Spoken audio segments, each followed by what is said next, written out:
Hello everyone, welcome back to our YouTube channel 123 physics. आशा करता हूँ कि आप सभी का प्रिपरेशन सही से चल रहा होगा। तो इस वीडियो में मैं आपके लिए लेके आया हूँ कर्नाटका सीटी फिजिक्स 2015 सॉल्यूशंस, है ना। तो कर्नाटक सीटी का जो 2015 वाला क्वेश्चन पेपर था फिजिक्स वाला, उसको आज हम आपके सामने सॉल्व करेंगे और इनसे जुड़े हुए कुछ ट्रिक्स भी आपको बताते रहेंगे हर क्वेश्चन पे। मतलब आप इसको शॉर्ट मेथड में कैसे सॉल्व कर सकते हैं। चलिए बिना देर करे शुरू करते हैं। तो हमारा पहला क्वेश्चन है, क्या बोला इस क्वेश्चन में, the ratio of the dimensions of Planck's constant and that of moment of inertia has the dimensions. तो हमें बोला गया कि प्लैंक्स कांस्टेंट और मोमेंट ऑफ इनर्शिया का रेशियो अगर निकालेंगे तो वो किसके डायमेंशन हमें देगा। तो चलिए इसको देखते हैं। प्लैंक्स कांस्टेंट ऐसे लिख सकता हूं मैं, E is equal to H nu, सही है।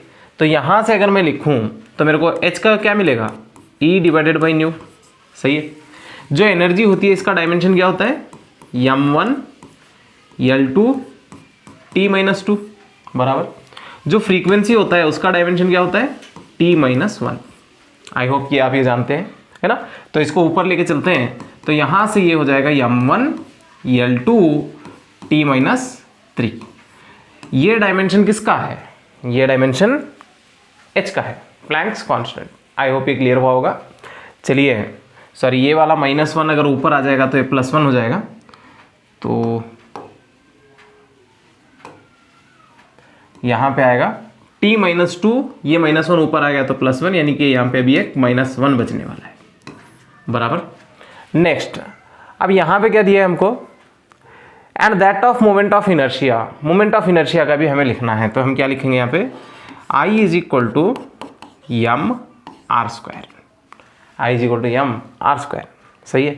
तो यम के लिए तो होगा m1, सही है, और r के लिए होगा l पावर 2 हो जाएगा ये, सही है। अभी आपको इन दोनों को डिवाइड करना है। The ratio of dimensions of Planck's constant to that of the क्या चीज़, इनर्शिया, सही है। तो अब यहाँ पे अगर आप लिखेंगे h डिवाइडेड बाई क्या मिलेगा आपको, I।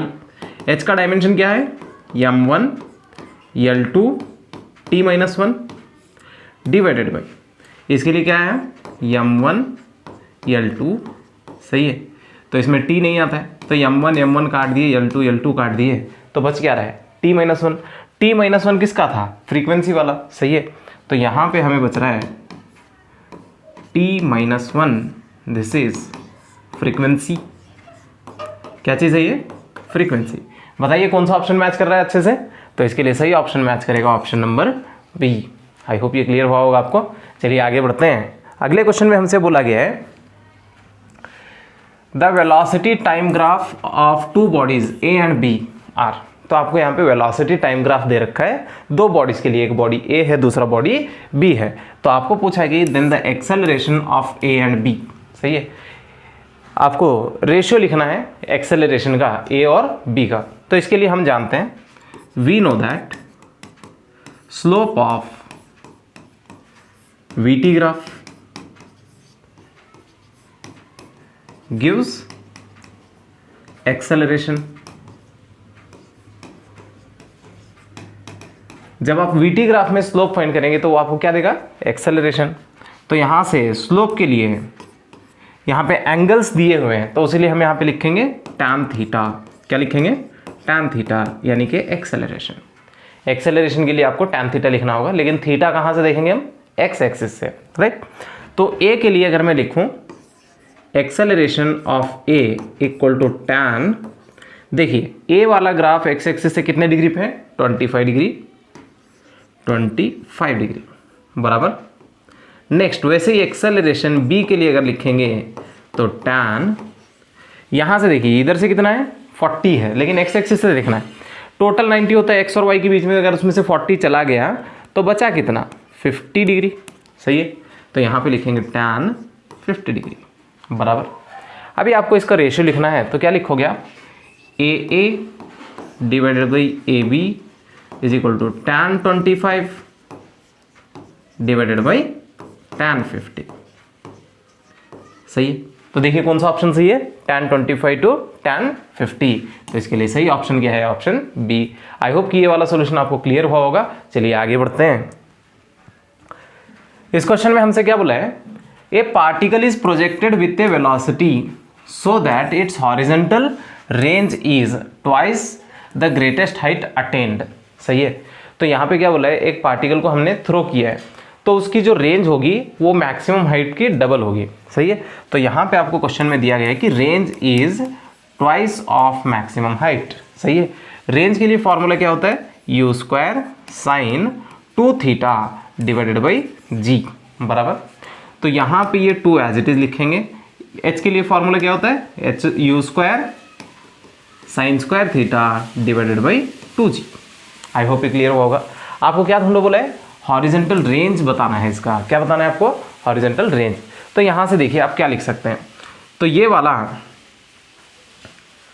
यू स्क्वायर काट देंगे, जी और जी काट देंगे, ये टू काट देंगे।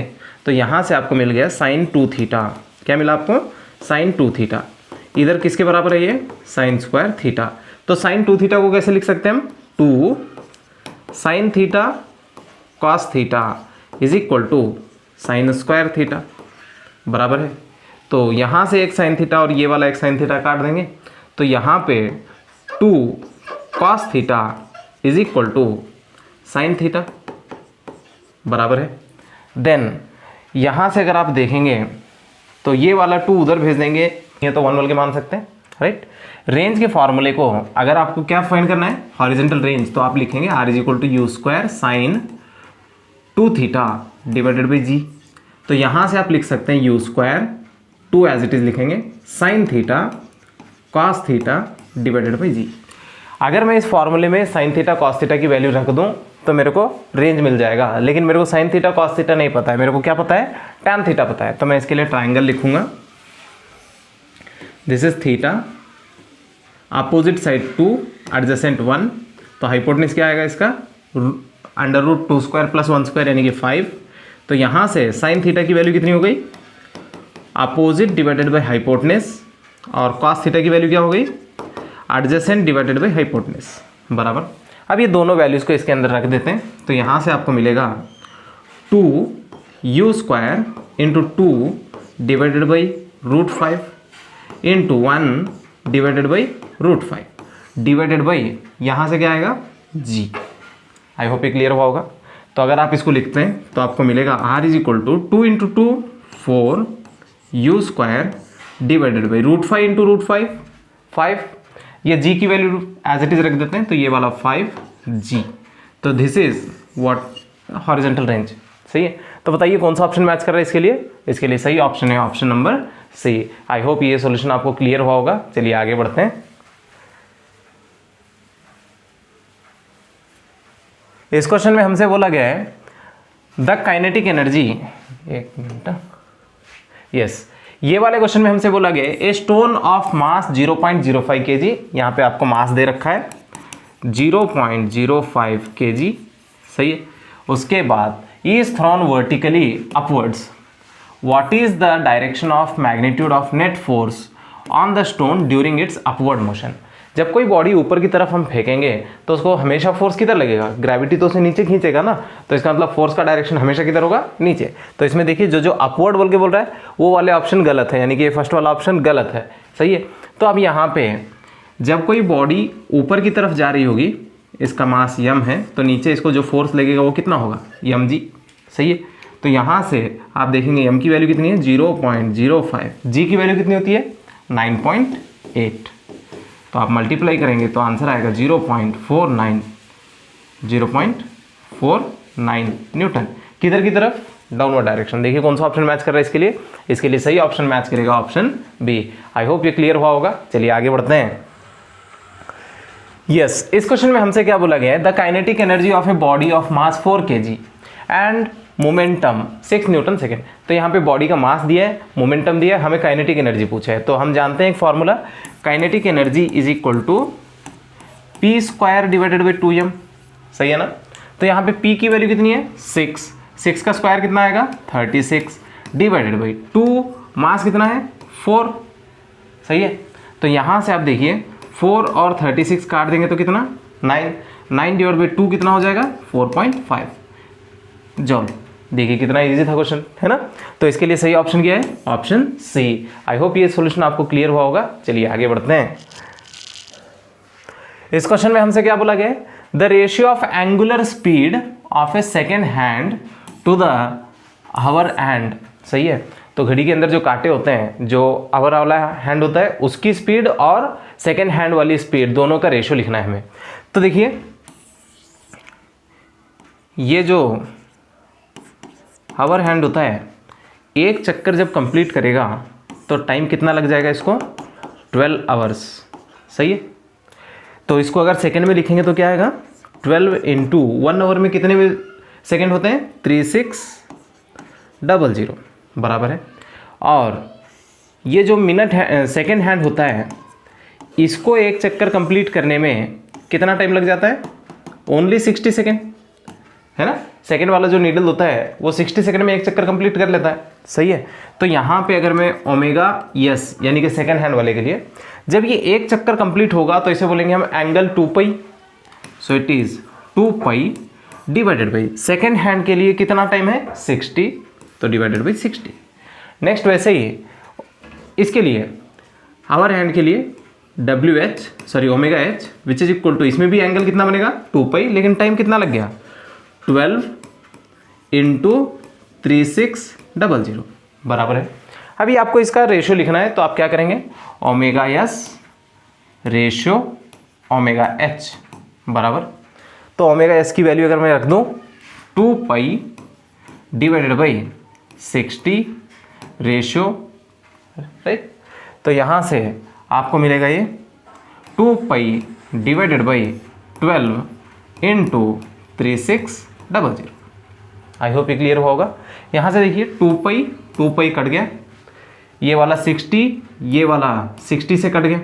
सही, तो अब इधर क्या बच रहा है 1 रेशियो 1 डिवाइडेड बाई 12 इंटू 60 करेंगे तो ये आएगा 720, तो ये 720 क्रॉस मल्टीप्लाई करेंगे तो इधर आएगा 720 रेशियो 1। तो देखिए कौन सा वाला ऑप्शन मैच कर रहा है इसके लिए सही ऑप्शन है ऑप्शन ए। आई होप ये सॉल्यूशन आपको समझ में आया होगा। चलिए आगे बढ़ते हैं। इस क्वेश्चन में हमसे बोला गया है if the mass of the body is m on the surface of earth then the mass of the same body on the surface of the moon. अगर कोई बॉडी है जो अर्थ के ऊपर उसका मास अगर हम देखेंगे तो वो m है, अगर इसी बॉडी को हम मून पे लेके जाएंगे तब इसका मास कितना होगा, मास तो सेम ही रहेगा, है ना। Mass does not depend on the place, right. तो मास यहाँ पे सेम है, तो सेम मास यानी कि कितना होना चाहिए b। आई होप ये क्लियर हुआ होगा। चलिए आगे बढ़ते हैं।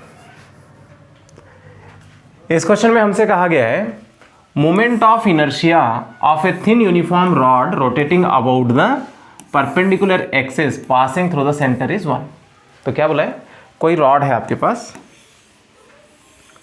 इस रॉड के अंदर कोई एक्सिस यहाँ से पास की गई है बिल्कुल सेंटर से, तो इसके अबाउट जो मोमेंट ऑफ इनर्शिया है वो कितना है 1 है।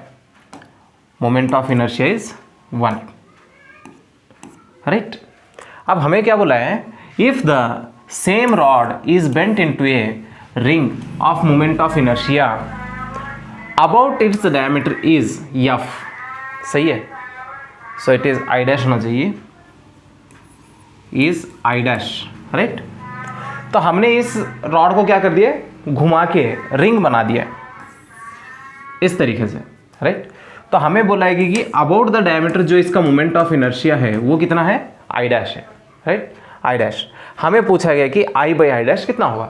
फिर से एक बार बोल रहा हूँ, कोई रॉड है हमारे पास जिसके परपेंडिकुलर पे अगर हम उसको घुमाएंगे तो मोमेंट ऑफ इनर्शिया कितना आएगा 1 आएगा, राइट। अगर हमने इसको रिंग में बेंड कर दिया रॉड को और उसको डायमीटर के अबाउट घुमाया है तो तब मोमेंट ऑफ इनर्शिया कितना है आई डैश। हमें इसका रेशियो निकालना है आई डैश, सही है। तो यहाँ पे देखिए अगर इसकी लेंथ में मान लो यल है, इसका मास है यम बराबर, तो यहाँ से इसका मोमेंट ऑफ इनर्शिया का फॉर्मूला होगा m l square divided by 12, right. Next ये वाला जो है ये इसका जो रेडियस है ये है r। मैं जानता हूँ कि ये जो पूरी रॉड की लेंथ है वो किसके बराबर होनी चाहिए यल, क्योंकि मैंने इसी को तो बेंड किया है। तो इसका जो पूरा सरकमफेरेंस होता है वो कितना होता है 2 पाई R, जो कि किसके बराबर होना चाहिए, L, सही है, राइट। तो यहां से आप R लिख सकते हैं किसके बराबर, L डिवाइडेड बाई 2π। यहां पे जो I डैश है, अबाउट द डायमीटर जब हम घुमाएंगे रिंग को तो उसका जो मोमेंट ऑफ इनर्शिया आएगा वो क्या होगा, mr² डिवाइडेड बाई 2 के बराबर होगा, बराबर। तो यहां से अगर आप लिखते हैं I dash is equal to m divided by 2 r², r² की वैल्यू मतलब इसका स्क्वायर, तो क्या आएगा, L² divided by 4π²। I hope ये क्लियर हुआ होगा। अभी आपको इन दोनों का रेशियो लिखना है, तो देखिए क्या लिखेंगे हम, I divided by I dash is equal to, I की वैल्यू क्या है, ml² by 12, ml² divided by 12 into, इसका उल्टा करना है, 2 इंटू 4 क्या हो जाएगा, 8π² डिवाइडेड बाई ml²। ये ml² कैंसिल, 4 के टेबल में आप इसको उड़ा सकते हैं 2 से, और इसको उड़ा देंगे 3 से, तो यहां पे क्या बच रहा है, 2π² डिवाइडेड बाई 3। देखिए कोई ऑप्शन मैच करता है क्या इसके लिए, 2/3π²। आई होप ये सॉल्यूशन आपको समझ में आया होगा। इसका सही ऑप्शन क्या है, ऑप्शन सी। चलिए आगे बढ़ते हैं। यस, इस क्वेश्चन में क्या बोला गया है, the ratio of hydraulic stress यानी कि volumetric stress, this is volumetric stress तो द करस्पॉन्डिंग स्ट्रेन यानी कि वॉल्यूमेट्रिक स्ट्रेन, तो क्या देगा बोल के पूछा है।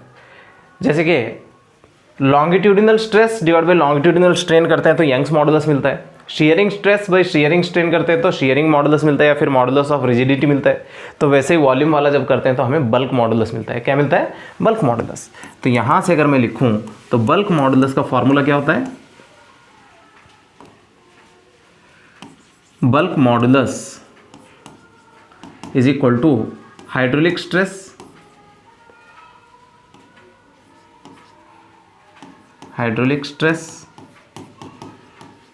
Divided by hydraulic strain.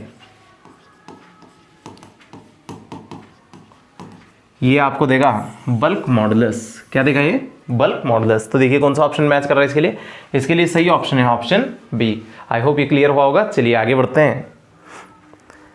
Yes, इस क्वेश्चन में हमसे बोला गया है the efficiency of Carnot engine which operates between the two temperatures T1 and T2। तो आपको यहाँ पे T1 T2 दे रखा है। T1 कितना है 500 केल्विन, T2 कितना है 300 kelvin.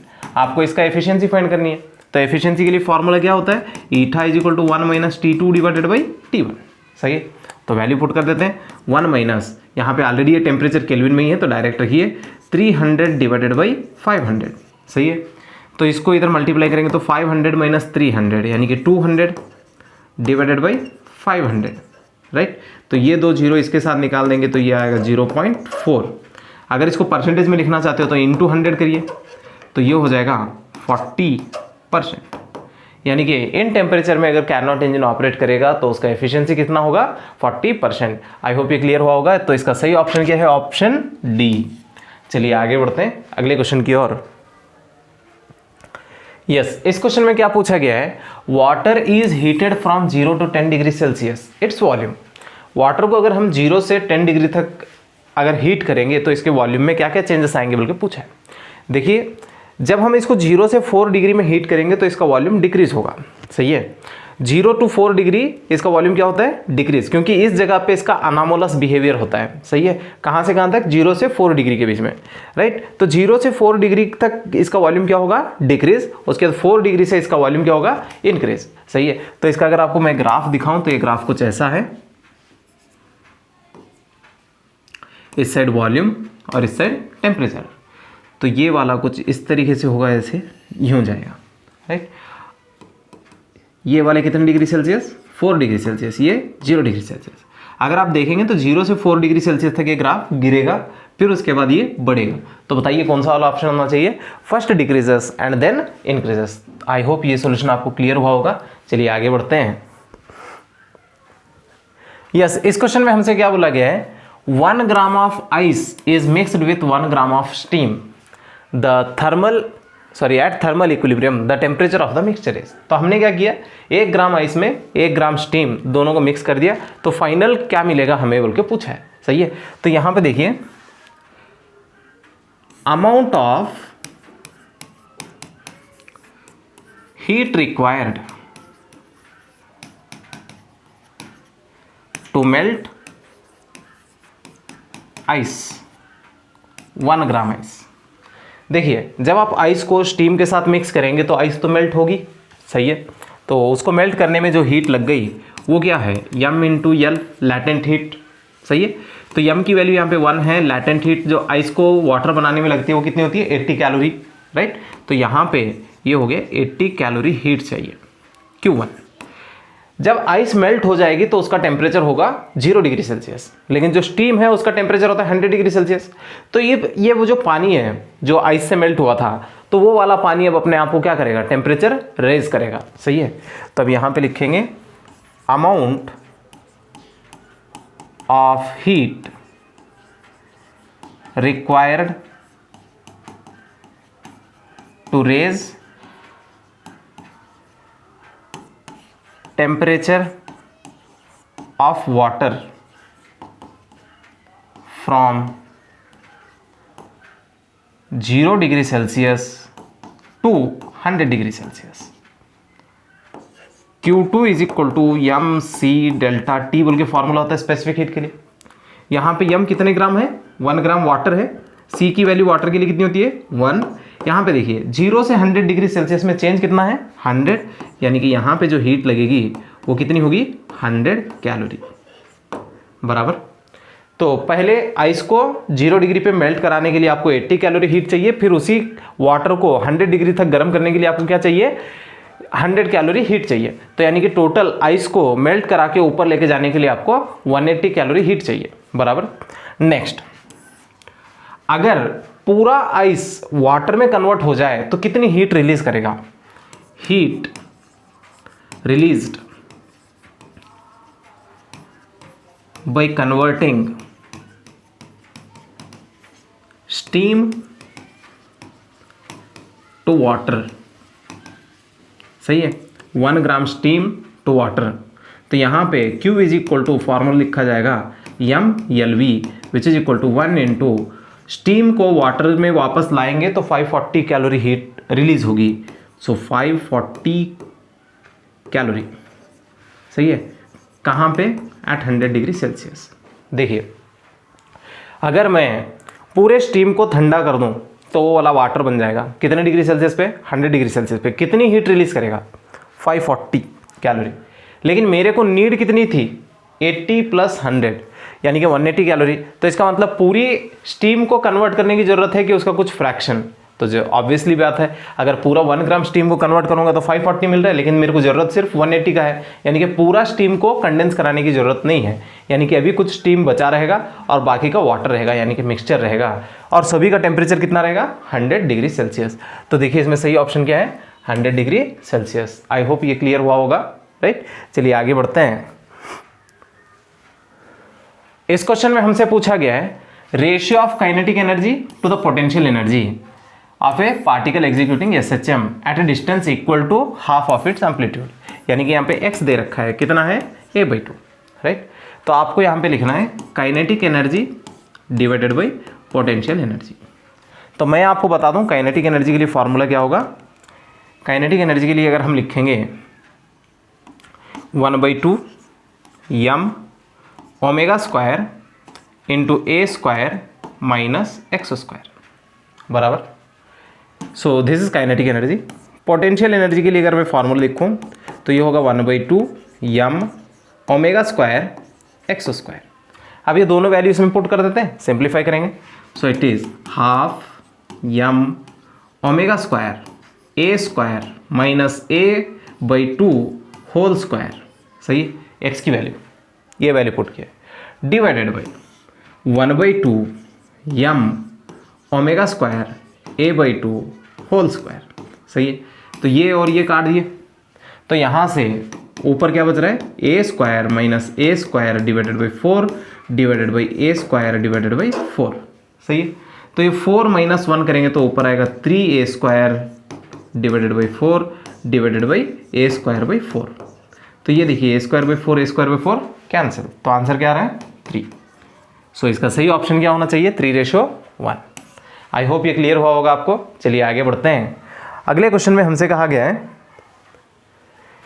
When two tuning forks A and B are sounded together, 4 beats are formed per second are heard. The frequency of fork B is 384 when one of the prongs of fork A is filed. सही है, तो आपके पास क्या है, दो prongs है,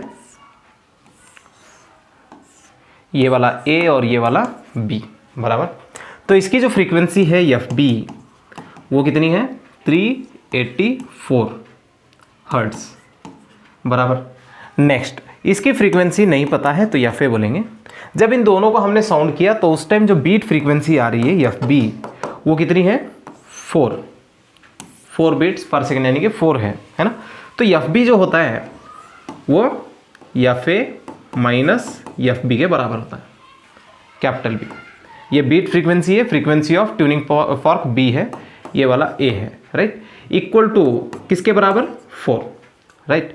तो इसको अगर मैं उस साइड भेज दूं तो एफ ए इक्वल टू क्या हो जाएगा, 4 + 384 विच इज इक्वल टू क्या आएगा आंसर, 388 हर्ट्ज। देखिए कोई ऑप्शन है क्या इसके लिए, तो यहाँ पे कोई ऑप्शन मैच नहीं कर रहा है, तो इसके लिए सही ऑप्शन आना चाहिए 388। तो यहाँ पे आपको ग्रेस मिल जाएगा, सो इट इज़ ग्रेस और बोनस बोल सकते हो। इस क्वेश्चन में हमसे कहा गया है a stretched string is vibrating in the second overtone. Second overtone यानी कि थर्ड हार्मोनिक, है ना। सो सेकेंड ओवरटोन का मतलब क्या होता है, थर्ड हार्मोनिक, याद रखेंगे। Second overtone is equal to third harmonic, right. तो यहाँ पे मैं ऐसे लिख सकता हूँ 3 लूप्स। कितने लूप्स बनेंगे, 3 लूप्स बनेंगे। तो हमें पूछा गया कि द नंबर ऑफ नोड्स कितने होंगे, नंबर ऑफ एंटी नोड्स कितने होंगे। तो ये देखिए, ये 2 बाउंड्री है जिसके बीच में हमने स्ट्रिंग को बांध रखा है। तो अभी स्ट्रिंग कुछ ऐसे दिखेगा, 3 लूप बनने हैं हमें इस तरीके से, राइट। कितने लूप है, 1 2 3, यानी कि थर्ड हार्मोनिक है। कौन सा हार्मोनिक है, थर्ड हार्मोनिक। तो हार्मोनिक जितने होते हैं ओवरटोन उससे एक कम होता है। तो थर्ड हार्मोनिक है तो ओवरटोन कितना होगा इसका, 2, यानी कि सेकंड ओवरटोन है। तो यहाँ पे देखिए, ये वाला एक नोड है, ये दूसरा नोड है, ये तीसरा नोड है, ये चौथा नोड है। बताइए टोटल नोड्स कितने हैं इसमें, 4। तो पहले हमें नोड्स काउंट करने हैं, तो नोड्स होने चाहिए 4। और एंटी नोड्स देखिए, ये वाले, ये एंटी नोड है, ये भी एंटी नोड है, और ये वाला भी एंटी नोड है।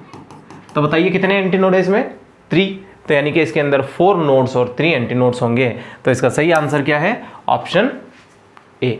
आई होप ये क्लियर हुआ होगा आपको। चलिए आगे बढ़ते हैं। इस क्वेश्चन में हमसे बोला गया है 2 spheres carrying charges 6 microcoulomb and 9 microcoulomb separated by some distance d experiences force of repulsion F।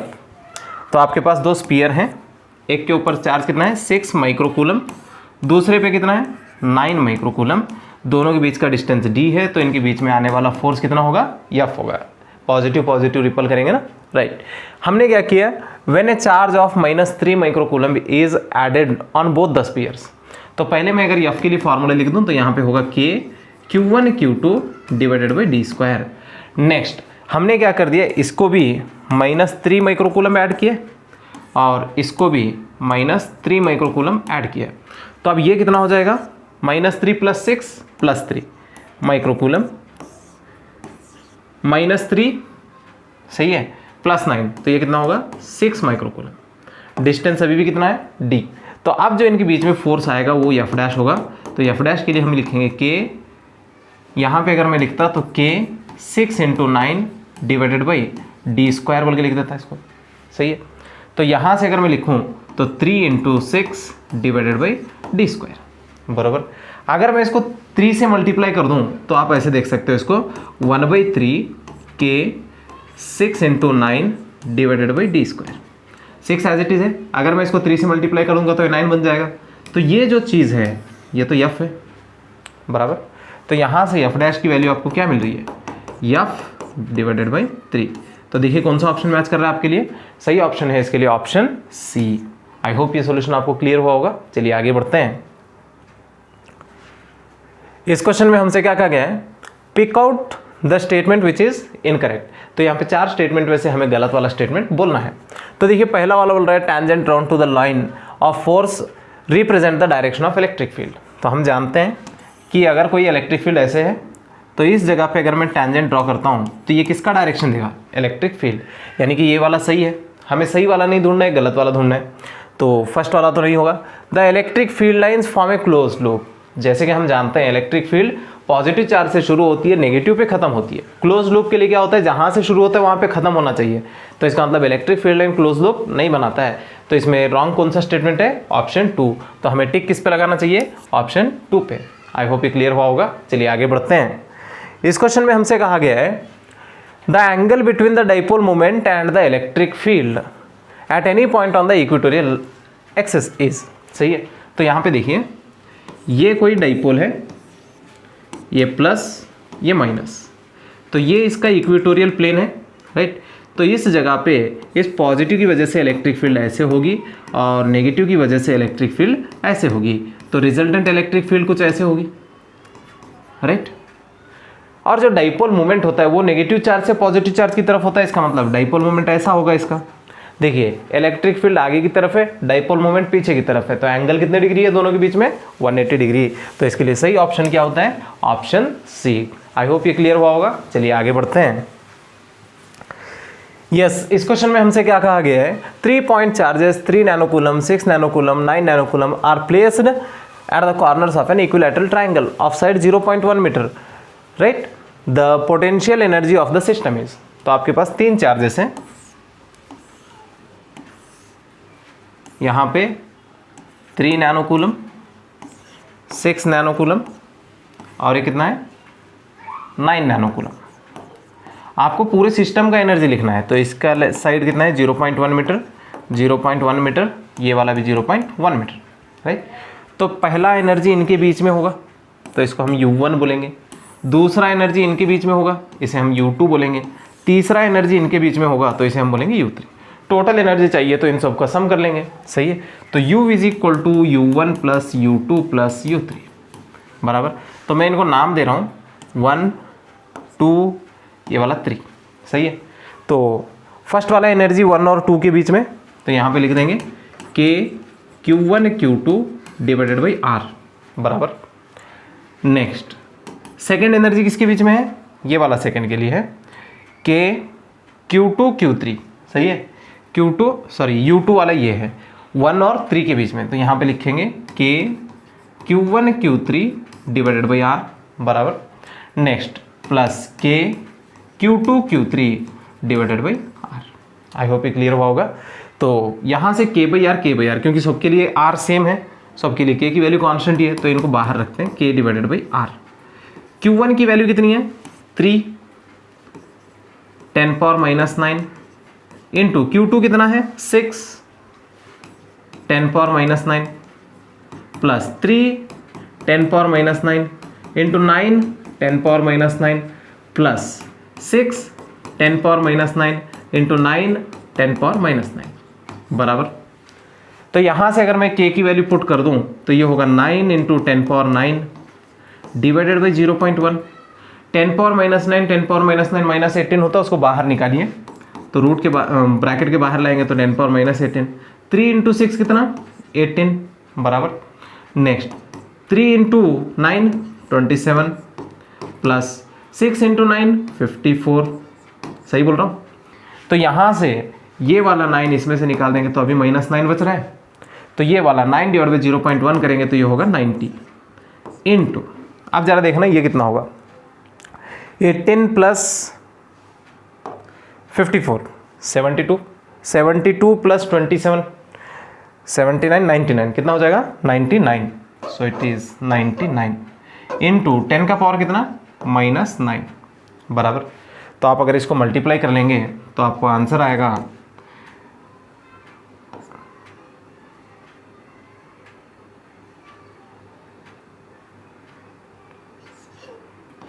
891 और ये वाला एक 0 10⁻⁻9 जॉल। देखिए कोई ऑप्शन इसके लिए मैच कर रहा है क्या 8910, सही है, लेकिन यहाँ पे कोई ऑप्शन मैच नहीं कर रहा है। ये वाला मैच करेगा लेकिन 10 का पावर मिसिंग है, तो इसके अंदर पावर वाला जो कॉन्सेप्ट था ये वाला हट गया है। तो या तो ये चार्जेस मिली कूलम माइक्रो कूलम में होने चाहिए, तो इसलिए ये वाला क्वेश्चन आपके लिए ग्रेस हो सकता है। So it is grace, right. I hope कि ये सॉल्यूशन आपको समझ में आया होगा। चलिए आगे बढ़ते हैं अगले क्वेश्चन की ओर। यस, इस क्वेश्चन में हमसे बोला गया है a spherical shell of radius 10 centimetre carrying a charge Q if the electric potential at the distance 5 cm, 10 cm, 15 cm from the center of the spherical shell V1, V2, V3 respectively, then तो question में क्या बोला है, आपके पास एक spherical shell है इस तरीके से जिसका रेडियस कितना है 10 centimetre. So radius is 10 centimetre. इसके ऊपर जो चार्ज है वो कितना है Q। आपको 3 पॉइंट दिए गए, एक पॉइंट 5 सेंटीमीटर पे 5 सेंटीमीटर, यहाँ का जो वोल्टेज है वो कितना है V1, दूसरा पॉइंट 10 सेंटीमीटर, 10 सेंटीमीटर यानी कि सरफेस पे आएगा तो ये वाला 10 सेंटीमीटर, इसके लिए वोल्टेज V2 बोलेंगे हम, और एक 15 सेंटीमीटर यहाँ पे तो ये वाला 15 सेंटीमीटर, तो इसके लिए पोटेंशियल क्या बोलेंगे हम V3। अब जैसे कि हम जानते हैं कंडक्टर के सरफेस पे जितना पोटेंशियल रहेगा सरफेस के अंदर भी हर जगह पे पोटेंशियल उतना ही होगा, यानी कि यहाँ पे V2 और V1 की वैल्यू कैसी रहेगी इक्वल, और जैसे ही हम आगे चले जाएंगे तो पोटेंशियल घट जाएगा। तो यहाँ से मैं लिख सकता हूँ कि V1 किसके बराबर है V2 के बराबर, सही है। और जैसे ही हम आगे जाएंगे तो V3 की वैल्यू कम होनी चाहिए, यानी कि इनकी वैल्यू ज़्यादा है और V3 की वैल्यू कम है, तो हम यहाँ पे लिखेंगे ग्रेटर देन, इनकी वैल्यू ज़्यादा है किससे V3 से। आई होप ये क्लियर हुआ होगा। क्यों V is equal to formula क्या होता है KQ डिवाइडेड बाई R, यानी कि R जितना ज़्यादा V उतना कम।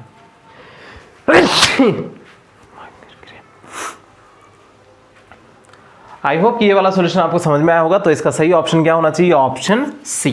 चलिए आगे बढ़ते हैं।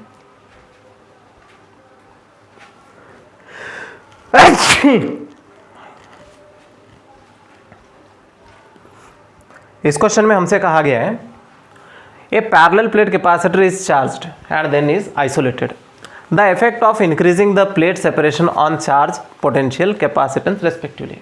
तो हमने क्या कर दिया, किसी कैपेसिटर को चार्ज किया तो इसके ऊपर चार्ज आ गया, राइट। हमने एक पैरेलल प्लेट कैपेसिटर को चार्ज करके बैटरी से डिस्कनेक्ट कर दिया, तो अब इसके अंदर चार्ज है, राइट। तो इसके अंदर जो भी चार्ज है, मैं इसको पहले कैपेसिटी लिख दूं, इसका एरिया A है, डिस्टेंस D है, बराबर। C इज इक्वल टू क्या लिखा जाएगा A epsilon not divided by D, बराबर। Then Q is equal to क्या लिखा जाएगा C इंटू V, राइट। तो यहाँ से आप देख सकते हैं Q is equal to A epsilon not divided by D into V, right. Next यहाँ से अगर मैं V लिखूंगा तो आपको मिलेगा Q into D divided by A epsilon naught into, हो गया है ना। तो ये वाली चीज़। अब देखिए आपको क्या पूछा है, किन किन को फ़र्क पड़ेगा अगर मैं डिस्टेंस को क्या कर दूं इंक्रीज। अगर मैं डिस्टेंस इंक्रीज करता हूं, दोनों प्लेट को दूर करता हूं, तो उस टाइम क्या फ़र्क पड़ेगा, किस पे, चार्ज पे। पहली बात, यहाँ पे अब इसको चार्ज देने के लिए कोई बैटरी नहीं है, तो इसका मतलब अब इसमें चार्ज आएगा भी नहीं और इसमें से चार्ज जाएगा भी नहीं। तो चार्ज कैसा होना चाहिए, कॉन्स्टेंट, Q इज कॉन्स्टेंट। अगर यही क्वेश्चन मेरे को बैटरी से कनेक्ट करके मैं सेपरेट कर रहा हूँ, ऐसे प्लेट्स को दूर कर रहा हूँ, तो उस टाइम पूछा जाता, तो यहाँ से बैटरी या तो चार्ज देता या फिर इसमें से कुछ चार्ज को ले लेता। लेकिन अब इसको बैटरी कनेक्टेड नहीं है, तो इसलिए अब इसमें चार्ज आएगा भी नहीं और इससे चार्ज बाहर जाएगा भी नहीं। आई होप ये क्लियर हुआ होगा। तो चार्ज कैसा होना चाहिए, कॉन्स्टेंट। उसके बाद सेकेंड क्या है, पोटेंशियल। सेकेंड क्या है, पोटेंशियल। अब देखिए V और D एक दूसरे पे कैसे डिपेंड कर रहे हैं, डायरेक्टली।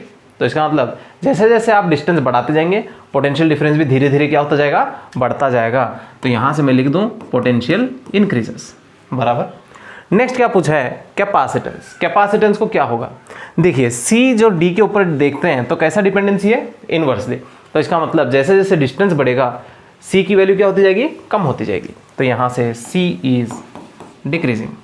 तो देखिए फर्स्ट कांस्टेंट आना चाहिए, सेकंड इंक्रीज होना चाहिए, थर्ड डिक्रीज होना चाहिए। तो कौन सा ऑप्शन मैच कर रहा है, कांस्टेंट डिक्रीज डिक्रीज नहीं, कांस्टेंट डिक्रीज इंक्रीज ये भी नहीं, कांस्टेंट इंक्रीज डिक्रीज। तो इसके लिए सही ऑप्शन क्या है, ऑप्शन डी। आई होप ये क्लियर हुआ होगा। चलिए आगे बढ़ते हैं। यस, इस क्वेश्चन में हमसे क्या बोला गया है, 4 identical sales of EMF E and internal resistance R। तो मेरे पास 4 आइडेंटिकल सेल है, सबका EMF E है और इंटरनल रेजिस्टेंस R है। मैंने उनको क्या कर दिया, सबको सीरीज में जोड़ दिया है, सही है। अगर उनमें से किसी एक सेल को मैंने उल्टा जोड़ दिया है, सही है, तब आपको इक्विवेलेंट इंटरनल रेजिस्टेंस और ईएमएफ बताना है। तो कैसा दिखेगा आपको ये, देखिए first cell E R, second cell E R, third cell E R, fourth cell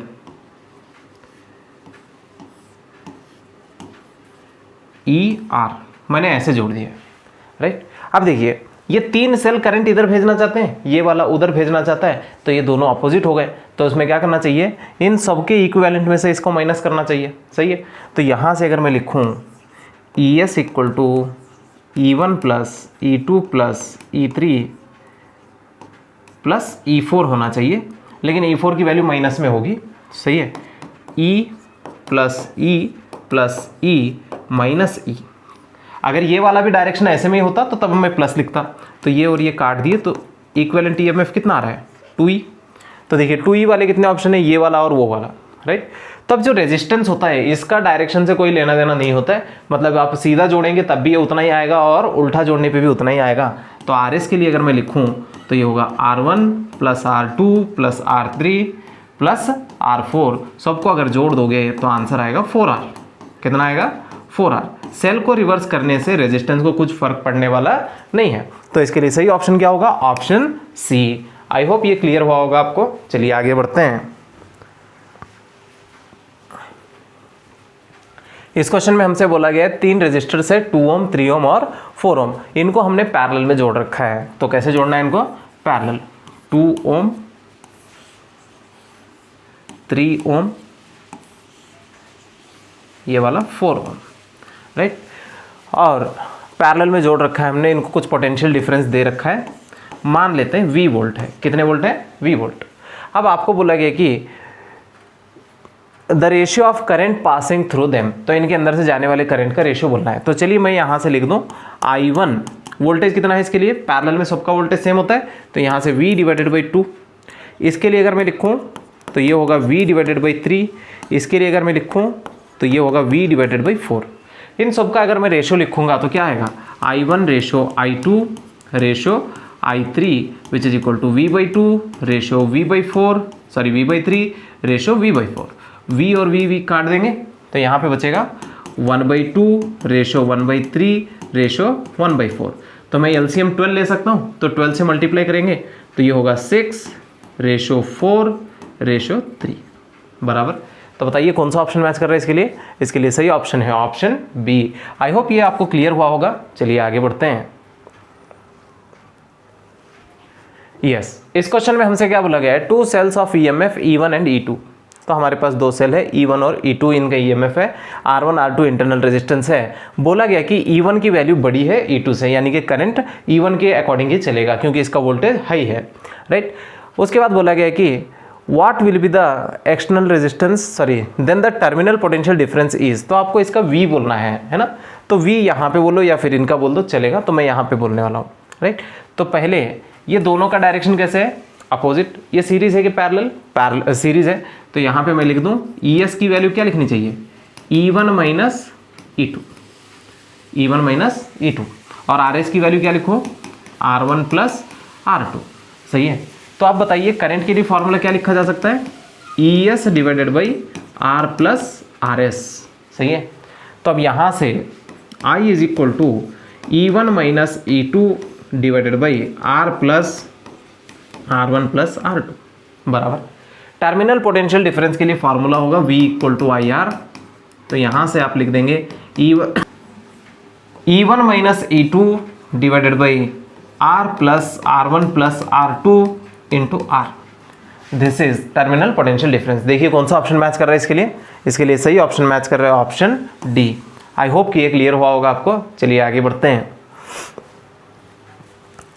इस क्वेश्चन में हमसे बोला गया है in the circuit shown below the ammeter and the voltmeter readings are 3 ampere. तो यहाँ से जो ये मीटर रीड कर रहा है वो 3 एम्पियर है और इसका जो वोल्टेज बता रहा है ये 6 वोल्ट है, सही है। अब देखिए तो जब इसमें से करंट 3 एम्पियर का जाएगा, सही है, ये और ये दोनों पैरेलल में है, तो इसका मतलब इसके पास का जो वोल्टेज है वो 6 वोल्ट है और जो करंट जा रहा है वो कितने एम्पियर का है, 3 एम्पियर। तो आपको पूछा गया कि आर की वैल्यू कितनी है, तो यहाँ पे R is equal to formula लिखा जाएगा V divided by I। V की वैल्यू कितनी 6, I की वैल्यू कितनी 3, तो आंसर क्या आएगा 2 ओम, राइट। तो आंसर क्या होना चाहिए इसका 2 ओम। तो इसमें सही ऑप्शन क्या है, ऑप्शन ए। आई होप ये क्लियर हुआ होगा। चलिए आगे बढ़ते हैं। इस क्वेश्चन में हमसे बोला गया in Wheatstone bridge, Wheatstone network PQR, S ये चारों वैल्यूज दे रखे हैं।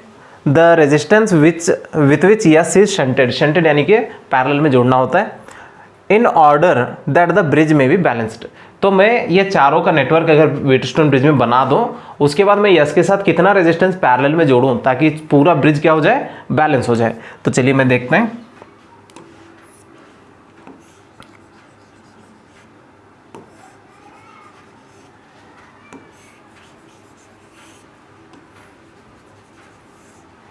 सो ये आपका व्हीटस्टोन ब्रिज है। ये P कितना है 2, Q ये भी 2, R 2, S 3 बराबर। तो P by Q equal to R by S तभी होगा जब यहाँ पे 2 आएगा, सही है। तो इसको 3 को अगर मैं 2 करना चाहता हूँ तो यानी कि रेजिस्टेंस घटाना है। घटाने के लिए हमें इसके साथ सीरीज में जोड़ना चाहिए कि पैरेलल में, पैरेलल, क्योंकि सीरीज में जब हम जोड़ते हैं तो रेजिस्टेंस इंक्रीज होता है, तो रेजिस्टेंस डिक्रीज करने के लिए पैरेलल में जोड़ना चाहिए। तो मैं नहीं जानता हूँ कितना जोड़ना है, तो मैंने इसको मान लिया कि मैंने कितना जोड़ दिया x, लेकिन इसका जो पूरा आंसर आना है वो कितना आना चाहिए, 2 आना चाहिए। क्यों? क्योंकि 2/2 इक्वल टू 2/2 यानी कि तब बैलेंस हो जाएगा। तो पूरे कॉम्बिनेशन का आंसर कितना आना चाहिए 2। तो यहाँ से मैं लिख दूँ 2 equal to 3 into x divided by 3 plus x. कहाँ से आया, RP equal to R1 R2 divided by R1 plus R2, parallel combination इन दोनों का, सही। तो यहाँ से अगर आप देखेंगे तो 3 into 2 6 plus 2x equal to 3x, तो ये वाला 2x उसमें माइनस कर दो तो 6 इक्वल टू x, यानी कि कितने ओम जोड़ना चाहिए 6 ओम। आई होप क्लियर हुआ होगा। तो इसका सही ऑप्शन क्या आ रहा है, ऑप्शन डी, राइट। चलिए आगे बढ़ते हैं। इस क्वेश्चन में हमसे बोला गया है the resistance of the bulb filament is 100 ohm at a temperature of 100 degree Celsius, right.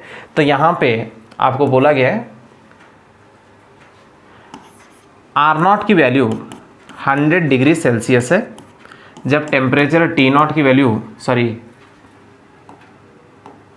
कितना है 100 ओम है, 100 ओम है जब T0 की वैल्यू कितनी है 100 डिग्री सेल्सियस, बराबर। उसके बाद इसका अल्फा दे रखा है, टेम्परेचर कोएफिशिएंट ऑफ रेजिस्टेंस 0.005 पर डिग्री सेल्सियस, बराबर है। नेक्स्ट रेजिस्टेंस विल बिकम 200 ओम, यानी कि आपको RT दे रखा है कितना है 200 ओम, तो आपको T बताना है कि कितना होगा। तो इसके लिए फॉर्मूला क्या लिखेंगे हम,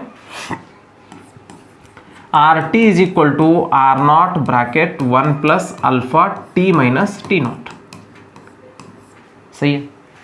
तो अभी आप इसके अंदर वैल्यू पुट करेंगे तो RT की वैल्यू कितनी है 200 equal to 100 1 plus 0.005 into T minus 100, बराबर।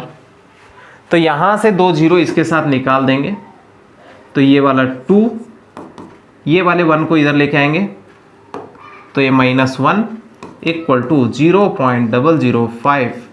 तो इस 0.005 को भी ऐसे लिख सकते हैं 5 डिवाइडेड बाई 1000 लिख सकते हैं ना, राइट। तो ये वाला T माइनस क्या हो जाएगा 100। अब देखिए ये वाला कितना हो गया 1, ये वाला 1000 इधर लेके आएंगे तो 1000 divided by 5 equal to 1 T minus 100। तो ये इसके साथ निकाल देंगे तो ये 200, बराबर। तो ये वाला 100 इसमें जोड़ देंगे तो ये होगा 300 degree Celsius equal to T, यानी कि इस वायर का रेजिस्टेंस 200 ओम बनेगा कितने टेम्परेचर पे 300 डिग्री सेल्सियस। देखिए कोई ऑप्शन मैच करता है क्या इसके लिए, तो इसके लिए सही ऑप्शन है ऑप्शन ए। आई होप ये क्लियर हुआ होगा आपको। चलिए आगे बढ़ते हैं। इस क्वेश्चन में हमसे बोला गया है 2 concentric coils each of radius equal to 2 pi centimetre are placed right angle to each other. Concentric यानी कि दोनों का सेंटर कॉमन रहेगा और वो दोनों एक दूसरे के साथ परपेंडिकुलर रहेंगे। तो आपको अगर मैं दिखा दूं तो ये वाला एक और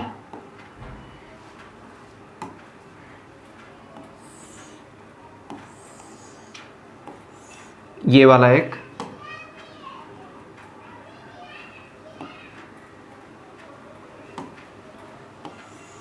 कुछ इस तरीके से है। दो कॉइल है, दोनों का सेंटर ऐसे है, बराबर। दोनों का जो रेडियस है, दोनों का रेडियस 2 पाई सेंटीमीटर है। रेडियस कितना है? 2 पाई सेंटीमीटर, बराबर। तो यहां से फर्स्ट कॉइल के अंदर करंट कितना जा रहा है? 3 एम्पियर। तो चलिए मैंने इसको फर्स्ट कॉइल मान लिया, 3 एम्पियर करंट ऐसे जा रहा है। और दूसरे कॉइल में करंट कितना जा रहा है? 4 एम्पियर। डायरेक्टली दिखा दूं आपको, तो एक कॉइल ऐसे है, करंट ऐसे बह रहा है, कितने एम्पियर? 3 एम्पियर। तो इसमें देखिए करंट अगर ऐसे बह रहा है तो मैग्नेटिक फील्ड किधर होगी? ऊपर। तो मैंने इसको बोला B1, बराबर। तो B1 इज इक्वल टू क्या आएगा? Mu not I divided by 2R। Mu not I divided by 2R। Mu naught की वैल्यू कितनी होती है? 4 पाई 10 पावर -7 इंटू आई कितना है? 3 डिवाइडेड बाई 2 इंटू 2 पाई। 2 पाई कहाँ से? R से, और वो सेंटीमीटर में है, राइट।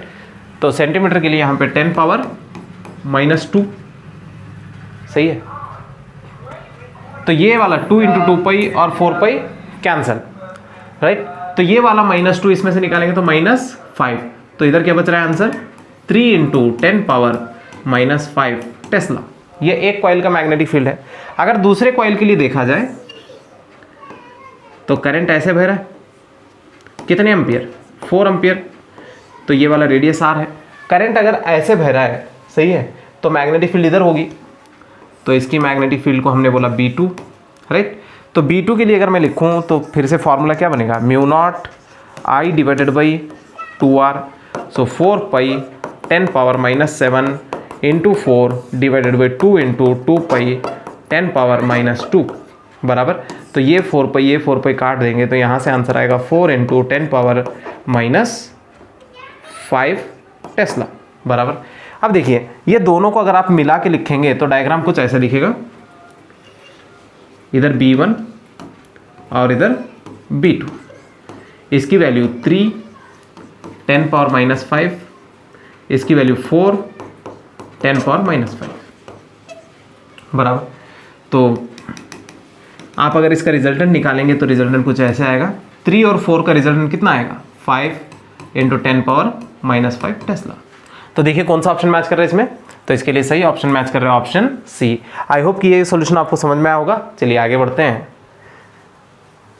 इस क्वेश्चन में हमसे बोला गया है a proton beam enters a magnetic field of 10 power -4, यानी कि बी दे रखा है आपको 10 power -4 weber per metre square, यानी कि टेस्ला है। देन नॉर्मली यानी कि थीटा की वैल्यू 90 डिग्री है। उसके बाद if the specific charge of proton is, तो यानी स्पेसिफिक चार्ज क्या होता है? Charge divided by mass. Specific charge का मतलब क्या होता है? Charge by mass. कितना है? 10 power 11, right, coulomb per KG. And its velocity v दे रखा है 10 पावर 9 मीटर पर सेकेंड। आपको पूछा है कि रेडियस ऑफ द सर्कल क्या होगा। तो सर्कल का फॉर्मूला क्या होता है रेडियस के लिए? mv डिवाइडेड बाई qb, बराबर है। तो यहां से देखिए आप इसको क्या लिख सकते हैं? m divided by q into v divided by b। q by m आपको पता है तो इसको उल्टा करके लिखेंगे हम, सही है। उल्टा करके लिखेंगे तो ये क्या आएगा? 10 पावर -11 आएगा, सही है। v की value 10 power 9 divided by b की वैल्यू कितनी? 10 पावर -4, सही है। तो ये वाला -4 ये वाला -11 काट देंगे तो इधर क्या बचेगा? -7। ये इसमें से निकाल देंगे तो यहाँ पे क्या बचेगा? 2। तो आंसर क्या आएगा? 10 पावर 2 यानी कि 100 मीटर। तो बताइए कौन सा ऑप्शन सही है इसके लिए? Option C. आई होप ये क्लियर हुआ होगा आपको। चलिए आगे बढ़ते हैं। इस क्वेश्चन में हमसे बोला गया है cyclotron is used to accelerate.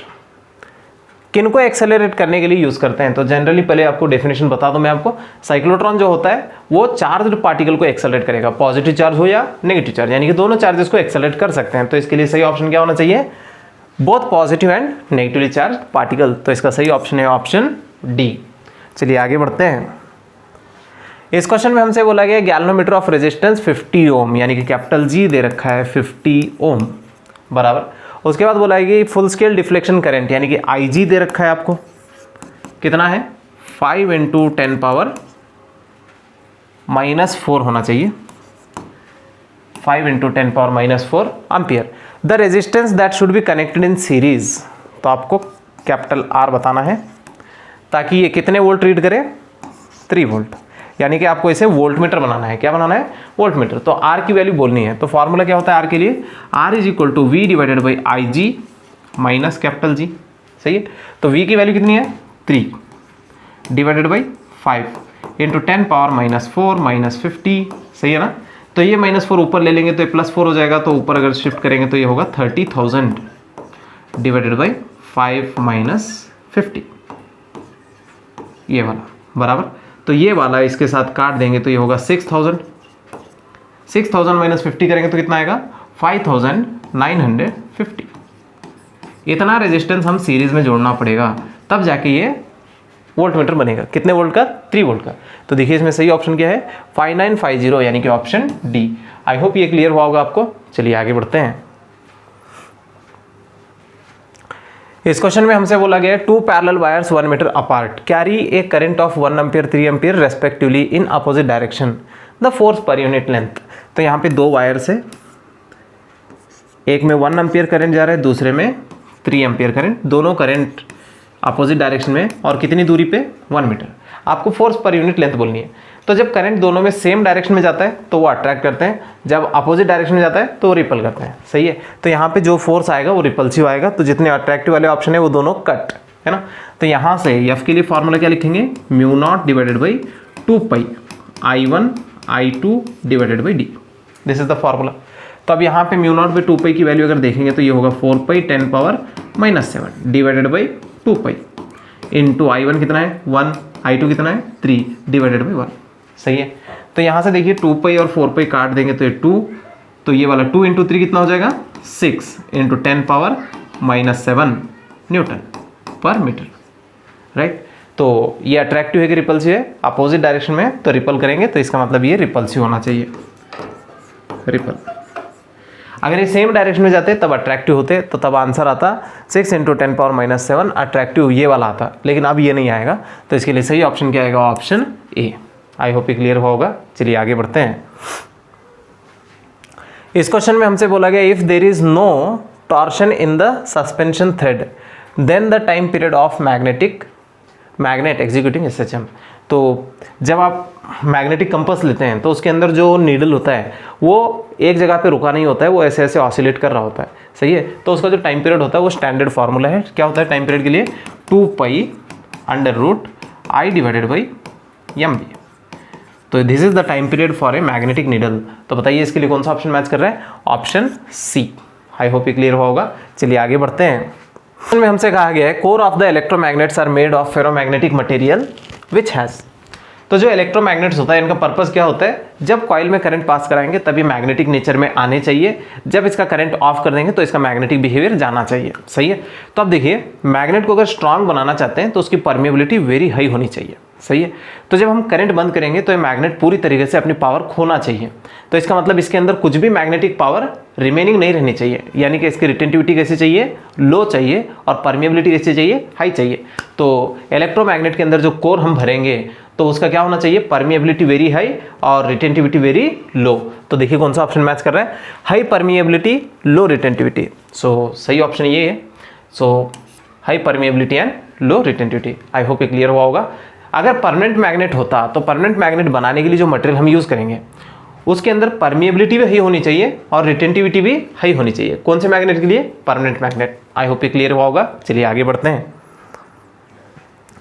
इस क्वेश्चन में हमसे बोला गया है the magnetic susceptibility of a paramagnetic material at -73 degree Celsius is this much and its value at -173 degree Celsius will be. तो यहाँ पे क्या बोला देखिए, आपको एक टेम्परेचर दे रखा है, कितना है? T1 = -73 degree Celsius. तो इसको केल्विन में लाना पड़ेगा, तो इसके लिए हम लिखेंगे -73 + 273, तो ये आएगा 200 केल्विन। 200 केल्विन बराबर। तो इस टाइम पे जो इसकी ससेप्टिबिलिटी है वो कितनी है 0.0075 बराबर। नेक्स्ट और एक टेम्परेचर दे रखा है T2 कितना है -173 डिग्री सेल्सियस, इसको भी केल्विन में लाएंगे -173 + 273 तो आंसर आएगा 100 केल्विन बराबर। नेक्स्ट इसके लिए आपको Chi2 बताना है यानी कि ससेप्टिबिलिटी क्या होगी। यहाँ पे क्यूरीज लॉ होता है, क्यूरीज लॉ क्या कहता है Curie's law, susceptibility is inversely proportional to temperature बराबर, यानी कि susceptibility is equal to some constant divided by temperature, susceptibility into temperature is always constant, सही है। तो यहाँ पे भी वही वाला फॉर्मूला लगाएंगे, Chi1 T1 should be equal to Chi2 T2, तो Chi1 की value 0.0075 into 200 equal to Chi2 की वैल्यू नहीं पता है इंटू 100, सही है इतना। तो ये वाले दो जीरो और ये वाले दो जीरो हमने काट दिए, तो ये 2 इंटू इसको मल्टीप्लाई करेंगे तो ये 0.015 इक्वल टू Chi2। देखिए कौन सा ऑप्शन आ रहा है इसके लिए 0.015, तो इसके लिए सही ऑप्शन क्या है ऑप्शन सी। आई होप ये क्लियर हुआ होगा आपको। चलिए आगे बढ़ते हैं। इस क्वेश्चन में हमसे बोला गया है 2 coils have a mutual inductance of, तो यहाँ पे म्यूचुअल इंडक्टेंस दे रखा है यम, यम की वैल्यू क्या है 0.005 henry, right. The current changes in the first coil according to the equation, तो आपको यहाँ पे करंट की इक्वेशन दे रखी है I is equal to IM sine omega T. IM की वैल्यू यहाँ पे बोली गई है कि कितनी है 10 एम्पियर, सही है, और ओमेगा की वैल्यू दी गई है 100 pi. The maximum value of the EMF induced in the second coil, तो आपको E बोलना है यानी कि E0 बोलना है, राइट। तो इसके लिए क्या करेंगे हम E is equal to M into DI divided by DT, ये लिखा जाएगा। तो इसको डिफ्रेंशिएट कर लेंगे हम, सही है। तो m की वैल्यू 0.005 इंटू इसका डिफ्रेंशिएशन क्या आएगा IM cos omega t into omega, सही है। तो हमें मैक्सिमम चाहिए तो इसकी वैल्यू को हम 1 बोल देंगे, तो बाकी सारे वैल्यू पुट करेंगे 0.005, क्योंकि cos की मैक्सिमम वैल्यू कितनी होती है 1 होती है, इसलिए 1 रखा है। IM की वैल्यू 10 इंटू ओमेगा की वैल्यू कितनी है 100 पाई। तो ये वाले दो जीरो इसके साथ निकाल देंगे, ये जीरो इस पॉइंट के साथ निकाल देंगे, तो बचेगा क्या 5 पाई, सही है। तो इसका सही ऑप्शन क्या है ऑप्शन बी। आई होप ये क्लियर हुआ होगा। अगर हमें मैक्सिमम नहीं बोला होता तो हम ये कॉस की वैल्यू 1 नहीं रखते, कॉस को कॉस ही रखते एज इट इज़, राइट। चलिए आगे बढ़ते हैं। इस क्वेश्चन में हमसे बोला गया है an aircraft with A wing span यानी कि इसकी लेंथ होती है ये एंड से ये एंड तक, तो इसे लेंथ लेना चाहिए। तो यल इज इक्वल टू कितना है 40 metre, right. Flies with a speed of 1080, तो यहाँ पे स्पीड दे रखा है 1080 kmph, तो kmph को मीटर पर सेकंड में लाने के लिए 5/18 करना चाहिए बराबर। तो इसको सॉल्व करेंगे तो ये आएगा 300 मीटर पर सेकंड। आई होप ये क्लियर हुआ होगा। नेक्स्ट, तो यहाँ से आप देख सकते हैं ये वाला इससे कट जाएगा 60 से, राइट। 60 × 5 कर लोगे तो 300 मीटर पर सेकंड आ जाएगा। In the eastward direction at a constant altitude in the northern hemisphere where the vertical component, यानी कि जो मैग्नेटिक फील्ड है तो वो दे रखा है BV which is equal to कितना है 1.75 × 10⁻⁻5 टेस्ला। आपको यहाँ पे इंड्यूस्ड EMF बोलना है यानी कि मोशनल EMF बोलना है। तो मोशनल EMF के लिए फार्मूला होता है E is equal to VBL। तो बताइए V की वैल्यू 300 इंटू 1.75 10⁻⁻5 इंटू L कितना है 40 बराबर, सही है। तो यहाँ से आप इसको मल्टीप्लाई करेंगे तो 1 0 2 0 ये वाला 3 0 इसमें से निकालेंगे तो -2, सही है। तो यहाँ से देखिए तो 4 इंटू 1.75 कितना होगा 0 28 2 30 अगेन 0 3 ये 7 आएगा। 7 इंटू यहाँ पे कितना आएगा 3 इंटू 10 पावर अभी कितना बाकी है -2, तो ये पॉइंट है देखिए 3 इंटू 7 कितना हो जाएगा 21 डिवाइडेड बाई 100, तो इसका आंसर आएगा 0.21। तो बताइए कौन सा ऑप्शन मैच कर रहा है इसमें? इसके लिए सही ऑप्शन है ऑप्शन सी। आई होप ये क्लियर हुआ होगा आपको। चलिए आगे बढ़ते हैं। इस क्वेश्चन में बोला गया है in an LCR circuit at resonance. Resonance पे क्या होता है? सही है, रेजोनेंस कंडीशन वो होती है जब एक्सएल की वैल्यू किसके बराबर होती है? एक्ससी के बराबर होती है, और जेड किसके बराबर हो जाता है? आर के बराबर। तो ये जेड की मिनिमम वैल्यू होती है। जेड की क्या होती है? Minimum value. तो इस टाइम पे करंट जो होता है वो मैक्सिमम होता है, राइट? करंट इज मैक्सिमम किस फ्रीक्वेंसी पे? Resonance frequency. चलिए चेक करते हैं। The current and the voltage are in phase, तो वो भी चेक करते हैं फेज वाला। फाई इज इक्वल टू हम लिखते हैं tan inverse XL minus XC divided by are.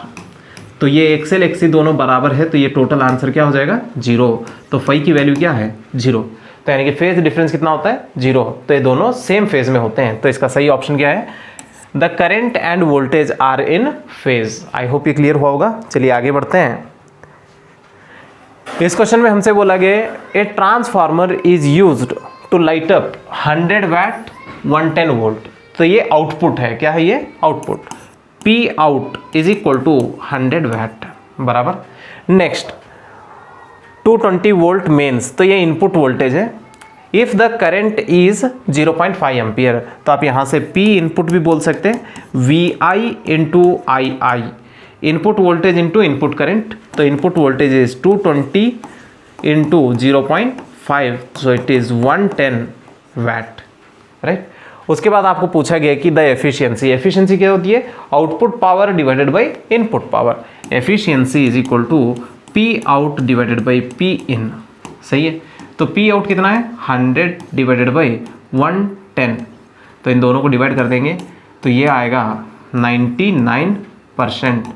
इसको और एक 100 करना चाहिए परसेंटेज में लिखने के लिए। आई होप ये क्लियर हुआ होगा। तो इसका सही ऑप्शन क्या है? Option D, right? चलिए आगे बढ़ते हैं अगले क्वेश्चन की ओर। इस क्वेश्चन में हमसे बोला गया है the average power dissipated in a pure inductor. Pure inductor में कितना पावर डिसिपेट हुआ है? जैसे कि हम जानते हैं in inductor EMF leads current by 90 degree. So phi की वैल्यू यहाँ पे कितनी है? 90 डिग्री। पावर का फॉर्मूला क्या होता है? I R M S V R M S into cos phi. अगर आप फाई की जगह पे 90 डिग्री रख दोगे तो कॉस 90 कितना आएगा? 0। तो इसका आंसर क्या होगा? 0। यानी कि इंडक्टर में कोई पावर का लॉस नहीं होगा, यानी कि पावर कंजम्पशन नहीं होगा। तो इसके लिए सही ऑप्शन क्या होना चाहिए? Option D. पावर सिर्फ और सिर्फ आर खाता है, यानी कि रेजिस्टेंस वाले सर्किट में पावर कंजम्पशन होता है। कैपेसिटर में पावर लॉस 0, इंडक्टर में पावर लॉस 0 होता है। याद रखेंगे इसको। चलिए आगे बढ़ते हैं। इस क्वेश्चन में हमसे बोला गया है if epsilon naught mu naught are the permittivity and permeability of free space and the epsilon and mu are the corresponding quantities for a medium, then the refractive index बताना है।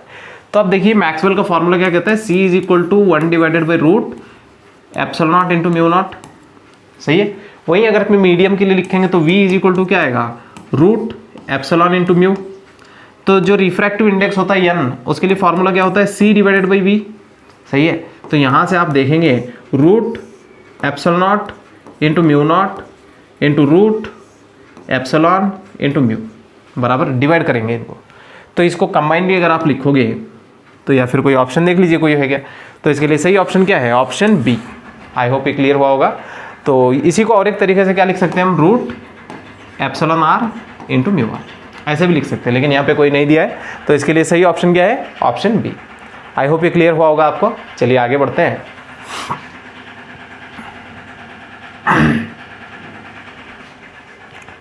इस क्वेश्चन में हम बोला गया है a person wants a real image of his own 3 times enlarged, where should he stand in front of a concave mirror of radius of curvature.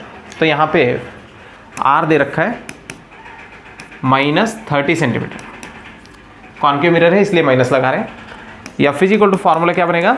R/2 which is equal to -15 centimetre. ये focal length है।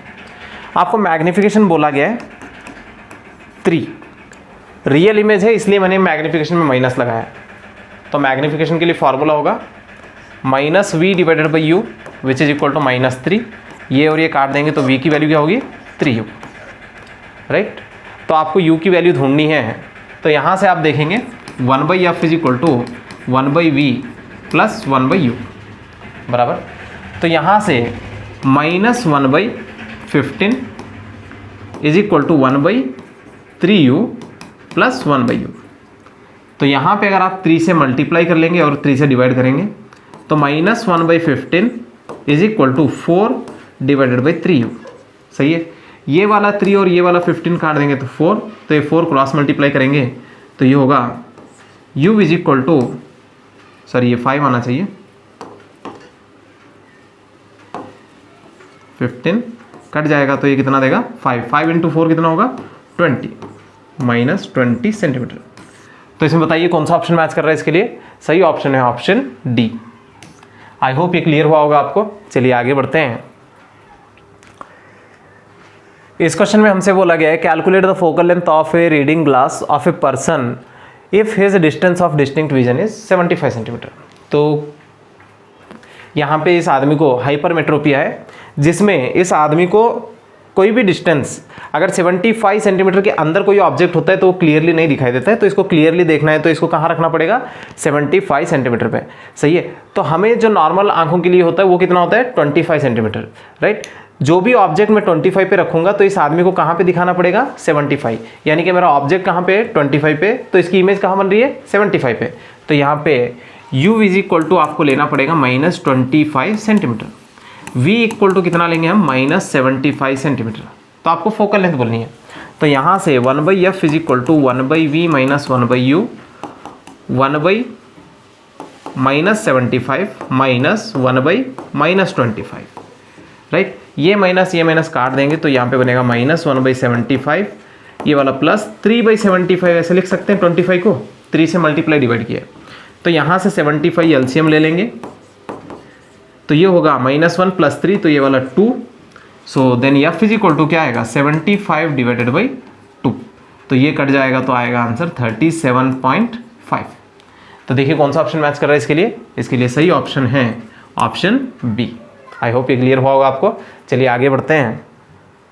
इस question में हमसे बोला गया है to observe diffraction the size of the obstacle. तो diffraction देखने के लिए हमें क्या होना चाहिए, ऑब्स्टेकल का जो साइज है वो वेवलेंथ के साथ कंपेरेबल होना चाहिए। तो आप यहाँ पे लिख सकते हैं lambda should be comparable with A size of the object. तो यहाँ पे सही ऑप्शन क्या होना चाहिए, should be of the order of wavelength. तो इसके लिए सही ऑप्शन है ऑप्शन डी। आई होप ये क्लियर हुआ होगा। चलिए आगे बढ़ते हैं। इस क्वेश्चन में हमसे बोला गया है the polarising angle of glass is 57 degree. सही है, a ray of light which is incident at this angle will have angle of refraction as। तो यहाँ पे क्या बोला, देखिए आपको कोई रे ऑफ लाइट ऐसे आके गिर रही है कितने डिग्री पे 57 डिग्री।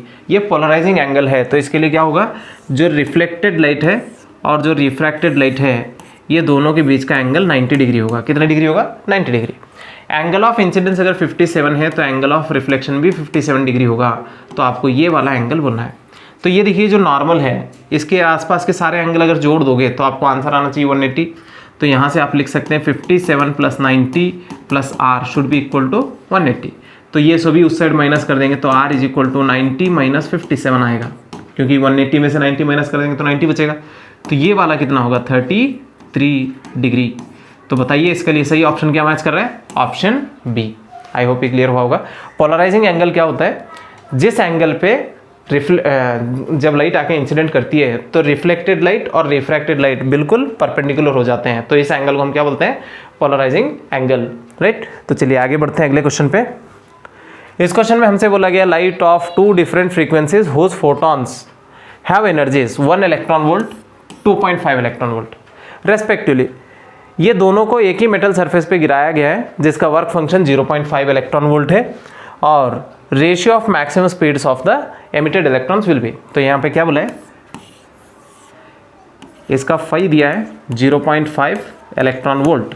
इस पे लाइट आके गिर रही है कितनी एनर्जी की 1 इलेक्ट्रॉन वोल्ट। तो ये E है, तो इससे जो काइनेटिक एनर्जी निकली है K1 वो क्या होगी E - फाई के बराबर, यानी कि 0.5 इलेक्ट्रॉन वोल्ट के बराबर, राइट। नेक्स्ट सेम मेटल, इसके लिए फाई की वैल्यू है 0.5 इलेक्ट्रॉन वोल्ट। इस पे जो लाइट गिर रही है वो कितनी है 2.5 इलेक्ट्रॉन वोल्ट, बराबर। सो दिस इज ई। तो यहाँ से जो इलेक्ट्रॉन निकलेंगे तो इनकी काइनेटिक एनर्जी को हम बोलेंगे K2। तो 2.5 माइनस 5 करेंगे तो ये कितना आएगा 2 इलेक्ट्रॉन वोल्ट। आई होप ये क्लियर हुआ होगा। तो आपको पूछा गया कि स्पीड का रेशियो क्या होगा, V1/V2 क्या होगा। तो मैं यहाँ से लिख सकता हूँ K1 divided by K2 is equal to 0.5 divided by 2, बराबर। K1 के लिए फॉर्मूला होगा half m V1 square divided by half m V2 square. ये वाला 1 से और ये वाला 4 से, सो इट इज़ 1/4। ये और ये काट देंगे तो V1 square divided by V2 square is equal to कितना आ रहा है 1/4, सही है। तो यहाँ से रूट निकालेंगे तो ये होगा V1 divided by V2 which is equal to 1 divided by 2। बताइए कौन सा ऑप्शन मैच कर रहा है इसके लिए, 1:2। आई होप ये क्लियर हुआ होगा आपको। चलिए आगे बढ़ते हैं। इस क्वेश्चन में हमसे बोला गया है find the de Broglie wavelength of an electron with A kinetic energy of 120 electron volt. तो यहाँ पे इलेक्ट्रॉन की काइनेटिक एनर्जी दी गई है, तो इसके लिए क्या लिखेंगे हम, lambda is equal to h divided by √2m k बोल के फॉर्मूला होता है ना, 2m k। तो यहाँ पे काइनेटिक एनर्जी दे रखा है कितनी है 20 इलेक्ट्रॉन वोल्ट। तो इसके करस्पॉन्डिंग जो वोल्टेज होगा तो उसे क्या बोलेंगे, सॉरी ये 120 है तो ये 120 वोल्ट, राइट। तो मेरे को एक्सेलरेटिंग पोटेंशियल पता है कितने वोल्ट का है 120 वोल्ट। तो मैं इसके लिए फॉर्मूला डायरेक्ट ऐसे लिख सकता हूँ 12.27 एंगस्ट्रॉम डिवाइडेड बाई √v, सही है। ये आप याद रखेंगे तो आपको जल्दी से आंसर आ जाएगा। तो यहाँ से आप अगर देखेंगे तो ये होगा 12.27 डिवाइडेड बाई √120 एंगस्ट्रॉम, राइट। तो आप इसको अगर सॉल्व करेंगे तो आपका आंसर आएगा 112 पिकोमीटर। तो इसके लिए सही ऑप्शन क्या आएगा, ऑप्शन सी। इस क्वेश्चन में हमसे बोला गया है an alpha particle of energy 5 mega electron volt is scattered through 180 degree. तो 180 डिग्री पे स्कैटर करना है, यानी कि बिल्कुल उसके सामने जा रहा होगा, इंपैक्ट पैरामीटर 0 था इसके लिए। By gold nucleus the distance of closest approach is. तो ये आपका न्यूक्लियस है, राइट। यहाँ से आपका अल्फा पार्टिकल आ रहा है जिसकी काइनेटिक एनर्जी कितनी है 5 कितना मेगा इलेक्ट्रॉन वोल्ट। और ये जो गोल्ड है इसका न्यूक्लियस का एटॉमिक नंबर क्या होगा 79, बराबर। तो ये यहाँ से आगे आके इस जगह पे रुक जाएगा। तो ये जो डिस्टेंस होगा इसे ही हम क्या बोलेंगे, डिस्टेंस ऑफ क्लोजेस्ट अप्रोच। तो जैसे जैसे आगे आएगा तो इसकी काइनेटिक एनर्जी कम होती जाएगी, पोटेंशियल एनर्जी ज़्यादा होगी। जिस टाइम पे यहाँ पहुँचेगा तो सारी की सारी काइनेटिक एनर्जी 0 और जितनी एनर्जी थी वो सभी पोटेंशियल एनर्जी बन जाएगी। तो हम लिखेंगे kinetic energy is equal to potential energy, ये इनिशियल के लिए, ये फाइनल के लिए। तो kinetic energy is 5 × 10⁻6 electron volt, बराबर। देन पीई के लिए लिखेंगे KZE × E, सही है। सॉरी इसका जो चार्ज है वो कितना होगा 2E। तो यहाँ पे 2E divided by R minimum. तो यहाँ से आप एक ही इसके साथ काट सकते हैं, राइट। तो अब इसको उधर भेज देंगे तो R मिनिमम के लिए फॉर्मूला क्या बनेगा 9 × 10⁻9 × 79 × 1.6 10⁻−19 डिवाइडेड बाई 5 × 10⁻6 5 × 10⁻6। तो यहाँ से तो आंसर आएगा 5.3 × 10⁻−12, सही है, सेंटीमीटर। तो यहाँ पे जो ऑप्शन आएगा तो वो ऑप्शन क्या होना चाहिए 10⁻−12 सेंटीमीटर। आई होप ये क्लियर हुआ होगा। चलिए आगे बढ़ते हैं। इस क्वेश्चन में हमसे बोला गया if an electron in a hydrogen atom jumps from orbit of n = 3 to an orbit of n = 2 the emitted radiation has a frequency. तो यहाँ पे क्या बोला है, इलेक्ट्रॉन का ट्रांजिशन हो रहा है n = 3 ऑर्बिट से n = 2 ऑर्बिट पे।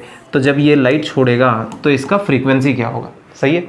तो यहाँ से हम ऐसे लिख सकते हैं 1/λ is equal to R into 1/n1² - 1/n2², ऐसे लिख सकते हैं, सही है। तो यहाँ पे n1 की वैल्यू 2 है और n2 की वैल्यू क्या है 3 है। तो इसमें पुट कर देंगे तो R into 1/n 4 minus 1/9 square करके रखा है। 9 माइनस 4 करेंगे तो ये 5r डिवाइडेड बाई 36, सही है। This is 1/λ। अगर दोनों साइड आप c से मल्टीप्लाई करेंगे तो nu is equal to c divided by lambda बन जाएगा। तो ये होगा 5rc डिवाइडेड बाई 36। तो बताइए कौन सा ऑप्शन मैच कर रहा है इसके लिए? इसके लिए सही ऑप्शन है ऑप्शन डी। चलिए आगे बढ़ते हैं। आई होप कि आपको ये वीडियो समझ में आ रहा होगा। अगर आपको वीडियो अच्छा लग रहा हो तो आप वीडियो को लाइक करिए, शेयर करिए अपने दोस्तों के साथ। चलिए आगे बढ़ते हैं। इस क्वेश्चन में हमसे बोला गया कि what is the wavelength of light for the least energetic photon emitted in the Lyman series. Lyman series के अंदर जो फर्स्ट मेंबर होगा उसका वेवलेंथ कितना होगा बोल के पूछा है। तो यहाँ पे देखिए लीस्ट मतलब least energy, least energy equal to longest wavelength, longest wavelength which is n1 equal to 1 n2 equal to 2। तो इसका लैम्डा बोलना है। तो 1/λ is equal to r into 1/n1 square minus 1/n2 square. So which is equal to r into 1/1 minus 1/4। तो ये होगा 3r divided by 4। This is lambda 1/λ।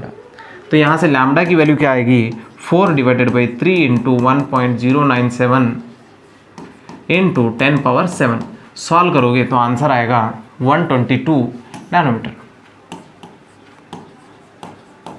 तो इसके लिए सही ऑप्शन क्या है? Option C. आई होप कि ये सॉल्यूशन आपको क्लियर हुआ होगा। चलिए आगे बढ़ते हैं।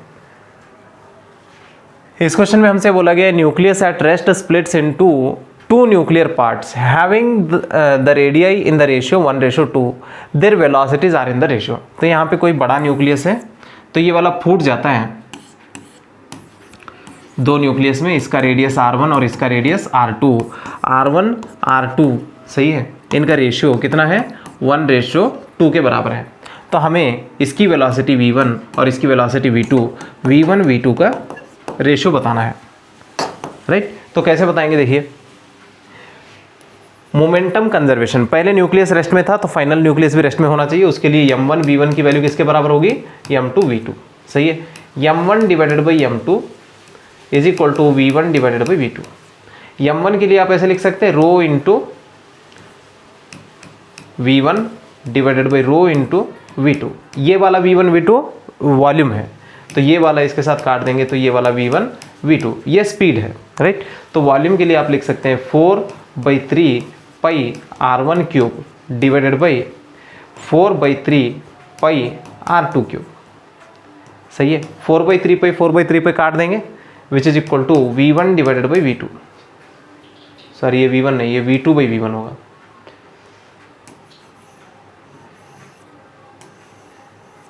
This is v2 by v1, v2 by v1, v2 by v1 बराबर। तो अब यहाँ से r1 बाई r2 को आप ऐसे लिख सकते हैं r1 divided by r2 whole cube which is equal to v2 divided by v1 बराबर। तो r1 बाई r2 की वैल्यू कितनी थी? 1/2 का क्यूब करेंगे तो ये आएगा 1/8। This is equal to v2 by v1, लेकिन हमें चाहिए v1 बाई v2। तो आंसर क्या आएगा? 8। देखिए कौन सा ऑप्शन मैच कर रहा है इसके लिए? इसके लिए सही ऑप्शन है ऑप्शन ए। आई होप ये क्लियर हुआ होगा आपको। चलिए आगे बढ़ते हैं। इस क्वेश्चन में हमसे बोला गया है the half life of A radio active substance is 20 minute. कोई सब्सटेंस है जो आधा खत्म होने के लिए टाइम लगता है 20 मिनट। तो हमें पूछा गया कि टाइम टेकन बिटवीन 50% एंड 87.5, 50% से लेके 87.5% डीके होने में कितना टाइम लगेगा। तो इसके लिए सिंपल सा तरीका क्या है? पहले आपके पास 100% था, 20 मिनट के बाद कितने परसेंट रिमेनिंग रह गया? 50%, सही है। तो ये अब यहाँ से कितना डीके होना है उसको? 87.5। तो नेक्स्ट 20 मिनट के बाद अगर आप देखेंगे तो आपके पास कितना परसेंट रहेगा? 25% रहेगा।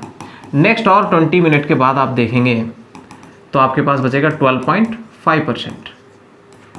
This is remaining, right. अब डीके में देखेंगे तो स्टार्टिंग में कितना डीके हुआ था? 0। उसके बाद कितना डीके हो गया? 50%। उसके बाद कितना डीके हो गया? 75%। उसके बाद कितना हो गया? 87.5%। This is decade. तो देखिए कहाँ से कहाँ तक देखना था आपको? 50 से 87.5, यानी कि यहाँ से लेके यहाँ तक। तो ये कितने मिनट? 20 मिनट। ये वाला कितने मिनट, 20 मिनट। तो बताइए टोटल टाइम कितना लग गया, 40 मिनट। तो इसके लिए सही ऑप्शन क्या है, ऑप्शन बी। आई होप कि ये क्लियर होगा आपको। चलिए आगे बढ़ते हैं। इस क्वेश्चन में हमसे बोला गया है a radioactive decay can form an isotope of the original nucleus with the emission of particles. तो एक न्यूक्लियस रेडियोएक्टिवली डीके करके फिर अपना ही आइसोटोप फॉर्म करना है, तो कि कौन से पार्टिकल कितने रिलीज करने पड़ेंगे। तो यहाँ पे देखिए अल्फा पार्टिकल में Z चेंज होके, सही है, Z-2 हो जाएगा बराबर, और A चेंज होके A-4 हो जाएगा, right. To form isotope Z must be same, Z must be same. तो अब यहाँ पे देखिए अल्फा पार्टिकल जब जाता है तो इसका Z 2 से कम हो जाता है ना। तो इसका Z सेम करना है तो 2 और पार्टिकल्स कोई निकलने चाहिए। तो जब बीटा पार्टिकल जाता है तो Z 1 से बढ़ जाता है, A रिमेन्स A को कुछ फर्क नहीं पड़ता है, सही है। तो अब यहाँ पे कितने बीटा पार्टिकल निकलने पड़ेंगे, Z को अगर बढ़ाना है तो बीटा पार्टिकल चाहिए, Z को घटाना है तो अल्फा पार्टिकल चाहिए। जब एक अल्फा पार्टिकल जाता है तो Z 2 से कम हो जाता है, और वहीं पे एक बीटा पार्टिकल जाता है तो Z 1 से बढ़ जाता है। तो यहाँ पे 2 कम हुए और 1 ज़्यादा हुआ है, तो और 1 ज़्यादा करना है। तो इसका मतलब बीटा पार्टिकल कितने चाहिए, 2 बीटा पार्टिकल चाहिए और 1 अल्फा पार्टिकल। मैं अगर रिएक्शन लिख दूँ तो कैसे दिखेगा, ZXA। अगर इसमें से एक अल्फा पार्टिकल जाएगा तो ये बनेगा Z-2YA-4, सही है। इन दोनों का एटॉमिक नंबर डिफरेंट है। तो आइसोटोप क्या होता है, जिसका Z सेम होता है। तो इस Z को बढ़ाइए आप, बढ़ाने के लिए आप क्या करेंगे, 2 बीटा पार्टिकल, तो ये बन जाएगा ZXA-4। ये वाला एलिमेंट और ये वाला एलिमेंट दोनों आइसोटोप है ना। इसका मास नंबर A है, उसका A-4 है। कितने पार्टिकल निकले, 1 अल्फा पार्टिकल और 2 बीटा पार्टिकल। तो देखिए 1 अल्फा पार्टिकल 2 बीटा पार्टिकल। तो सही ऑप्शन क्या है, ऑप्शन बी। आई होप ये क्लियर होगा। एलिमेंट का आइसोटोप बनाने के लिए 1 अल्फा पार्टिकल 2 बीटा पार्टिकल हमेशा सेम रहेगा, ये आप याद रख लीजिए।